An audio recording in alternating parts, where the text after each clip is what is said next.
जय हिंद प्यारे साथियों, आप सभी का एक बार फिर से स्वागत है हम सभी के परिवार एसएल स्टडी में। साथियों, आज का जो हमारा टॉपिक है वह पर्यावरण पेडागोजी के पर्यावरणीय शिक्षा में शिक्षण, स्थानीय परिवेश की पर्यावरणीय समस्याएं और उनके समाधान खोजने की क्षमता का विकास करना आज के टॉपिक में हम पढ़ेंगे। तो जो हमारा आज हम पढ़ेंगे, पहले हम विषय सूची देख लेते हैं कि आज हम कौन कौन से टॉपिक को पढ़ने वाले हैं। जिसमें क्या है, पहला पर्यावरण के मुद्दे, जलवायु परिवर्तन, ग्लोबल वार्मिंग, ओजोन परत क्षरण, जल प्रदूषण, वायु प्रदूषण, ठोस अपशिष्ट प्रबंधन, वनों की कटाई, जनसंख्या और पर्यावरण संबंधी मुद्दों का समाधान। ये हम पढ़ेंगे आज के टॉपिक स्थानीय परिवेश की पर्यावरणीय समस्याओं में। ठीक है, चलिए शुरू करते हैं। यहाँ पे हम देखेंगे साथियों कि पर्यावरण को आमतौर पर उस परिवेश या परिस्थितियों के रूप में परिभाषित किया जाता है जिसमें कोई व्यक्ति, जानवर या पौधा जीवित रहता है या काम करता है। इससे किसी के जीवन के लिए प्रसिद्ध चक्र में इसके महत्व को समझना अपेक्षाकृत आसान होता है। तो अगर हम बात करें, पर्यावरण को आमतौर पर उस परिवेश या परिस्थिति के रूप में परिभाषित किया जा सकता है या कहा जा सकता है जिसमें कोई मानव, कोई जीव या कोई पशु क्या करता, अपना जीवन यापन करता है। इसके जो है और वह पर्यावरण में ही अपना जीवन यापन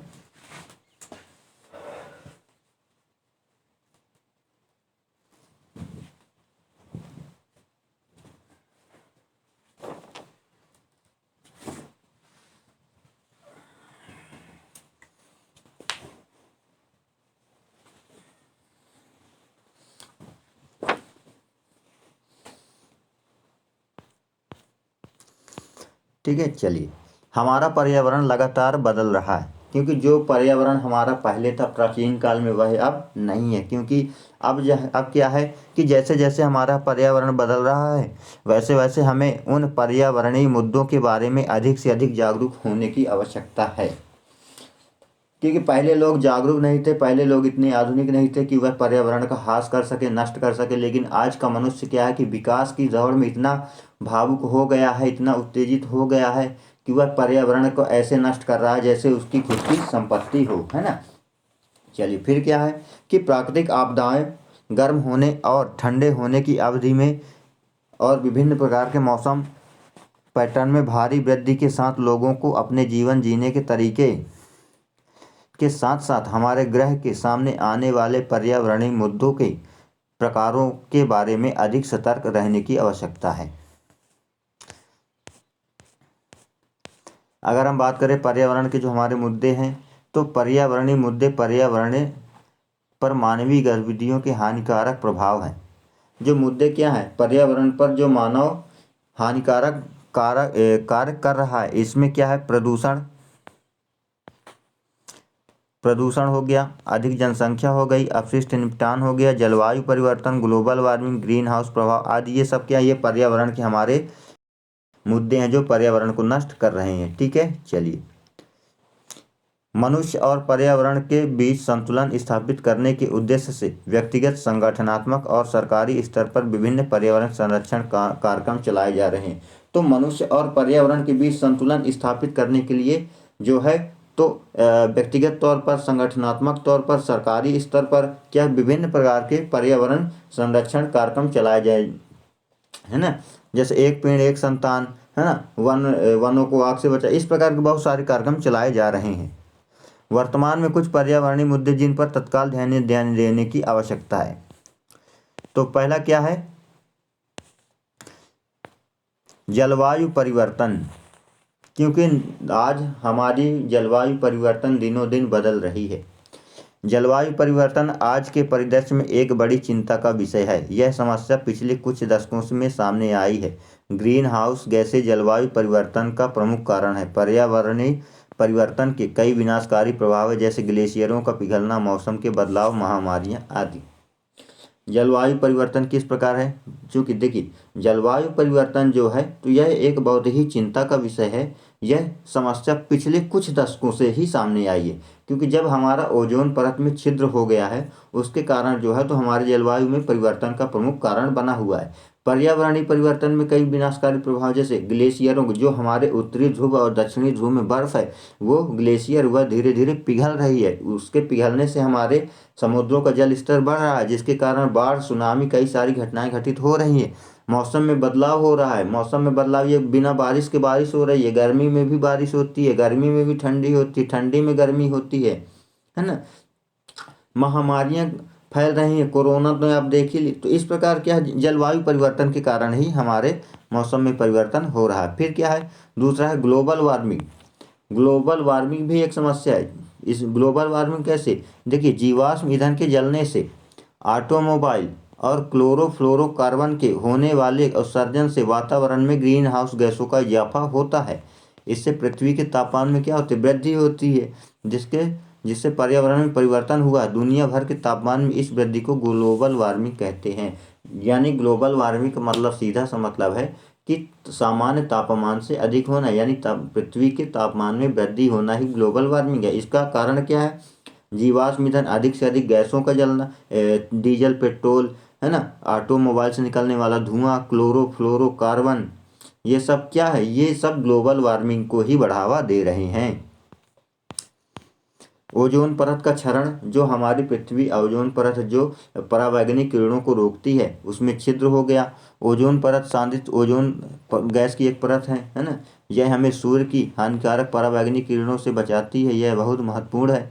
परत क्लोरोफ्लोरोकार्बन द्वारा नष्ट की जा रही है, जिसका उपयोग उद्योगों और रोजमर्रा की जिंदगी जैसे एरोसोल के डिब्बों में किया जाता है ना। यह एक क्लोरोफ्लोरोकार्बन है, यह हमारे ओजोन परत को नष्ट कर रही है। इन यौगिक में मौजूद क्लोरीन ओजोन परत को नष्ट कर देता है, और ओजोन परत में छेद होने से मनुष्य और वन्य जीव हानिकारक अल्ट्रावायलेट किरणों के संपर्क में आते हैं, जिससे कैंसर सहित कई त्वचा रोग होते हैं। जो सूर्य से निकलने वाली जो अल्ट्रावायलेट परावैंगनी किरणें हैं, वह उस छिद्र में होने के कारण वह सीधे धरती पर आ रही हैं, और मानव को व वन्य जीव को भी प्रभावित कर रही हैं, जिसके कारण मनुष्यों में कई कैंसर सहित कई त्वचा रोग भी हो रहे हैं। ठीक है, चलिए फिर देखते हैं जल प्रदूषण।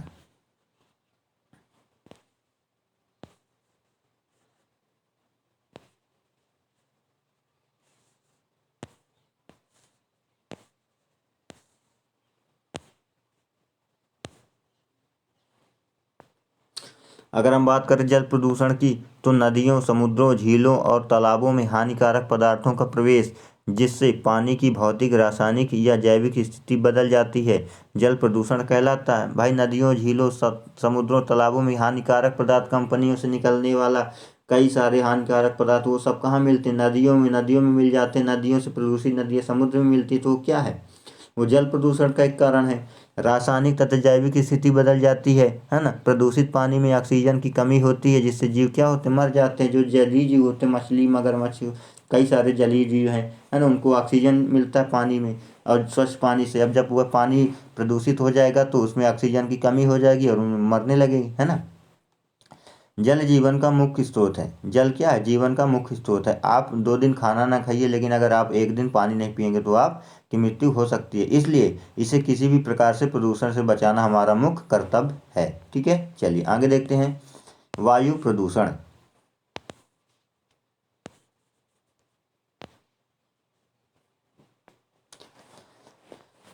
वायु प्रदूषण उद्योगों, ऑटोमोबाइल और जीवाश्म ईंधन के बढ़ने से उपयोग होने वाले उत्सर्जन का परिणाम है। गैसीय उत्सर्जन ने पृथ्वी के तापमान में वृद्धि की है। इतना ही नहीं, इसने व्यक्तियों में बीमारियों के जोखिम को भी बढ़ा दिया है। कौन, वायु प्रदूषण। ठोस अपशिष्ट प्रबंधन। ठोस अपशिष्ट प्रबंधन को ठोस अपशिष्ट के उत्पादन, भंडारण, संग्रहण, स्थानांतरण और परिवहन, प्रसंस्करण और निपटान से निपटने के लिए जुड़े अनुशासन के रूप में परिभाषित किया जाता है, ताकि इसका पर्यावरण पर हानिकारक प्रभाव न पड़े। यानी ठोस अपशिष्ट प्रबंधन। ठीक है, ठोस अपशिष्ट प्रबंधन, जैसे ठोस पदार्थ हो गए, उनके उत्पादन से संबंधित, भंडारण, संग्रहण, स्थानांतरण और परिवहन से संबंधित जो है, इसमें निपटान जुड़े होते हैं। ठीक है, चलिए आगे देखते हैं वनों की कटाई।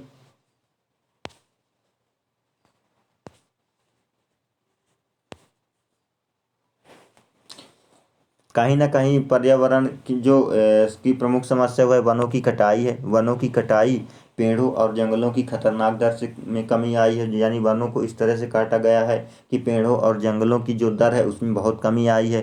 पेड़ हमें ऑक्सीजन और कई कच्चे माल प्रदान करते हैं और पृथ्वी के तापमान को भी बनाए रखते हैं। व्यावसायिक उद्देश्यों के लिए पेड़ों की कमी के कारण पृथ्वी की जलवायु में क्या भारी बदलाव आया है ना।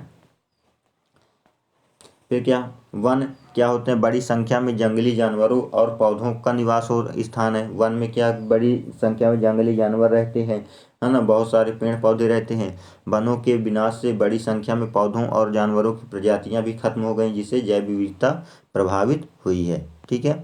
जनसंख्या, तो जनसंख्या भी एक मुख्य समस्या है। पृथ्वी की जनसंख्या में भारी वृद्धि हो रही है ना। दिन दोगुनी रात चौगुनी लोग क्या कर रहे हैं, विकास कर रहे हैं। अनुमान है कि यह 7 अरब से भी अधिक है ना। इसकी जनसंख्या के कारण संसाधनों की कमी हो गई है। अगर यह जारी रहा तो इतनी बड़ी आबादी को बनाए रखना बहुत मुश्किल हो जाएगा। प्रदूषण, अपशिष्ट प्रबंधन, वनों की कटाई, जलवायु परिवर्तन और ग्लोबल वार्मिंग सहित अन्य पर्यावरणीय मुद्दे भी सभी अधिक जनसंख्या से जुड़े हैं। कहीं ना कहीं प्रत्यक्ष व अप्रत्यक्ष रूप से ये जुड़े हैं। ठीक है। चलिए, इनके अगर हम समाधान की बात करें तो पर्यावरणीय मुद्दों के कुछ सबसे सामान्य समाधान निम्नलिखित है। जैसे बेकार वस्तुओं को पुनः उपयोग लाने के लिए वस्तुओं बदले। यानी कोई भी वस्तु है, हमने बेकार कबाड़ हो गई, उसको हम पुनः उपयोग में ला लें। कागज के उपयोग से बचना चाहिए। हमें कागज जो है तो उपयोग से बचना चाहिए, क्योंकि कागज जलाने से भी धुआं निकलता। पानी और बिजली का संरक्षण करें। हमें पानी भी बचाना चाहिए, बिजली भी बचानी चाहिए, है ना।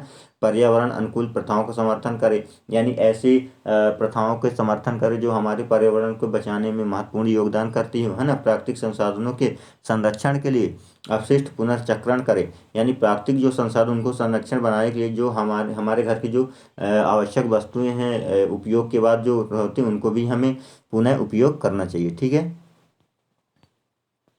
चलिए ठीक है, फिर मिलेंगे नई वीडियो के साथ। तब तक के लिए जय हिंद, जय भारत।